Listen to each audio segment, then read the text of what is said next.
Hello, quick introduction to the video. My name is Cameron. I'm a graduate apprentice software engineer currently studying at Glasgow University and using this video as a way to rubber ducky debug a LeetCode problem, try and solve it, and hopefully it's useful to someone.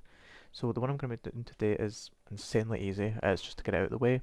It's 2235, add two integers. So given two integers num1 and num2, return the sum of the two integers. So num1 is 12, num2 is 5. The output is 17. So num1 is 12, num2 is 5. Their sum is 12 plus 5, so 17. You're just adding two numbers. So I don't think I even have to write any notes down for this.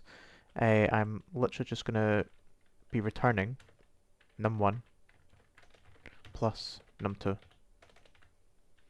That is all that's going to be returned. Constraints, each number is between minus 100 and 100. That's not going to matter at all. Both cases are accepted if I hit submit. Accepted.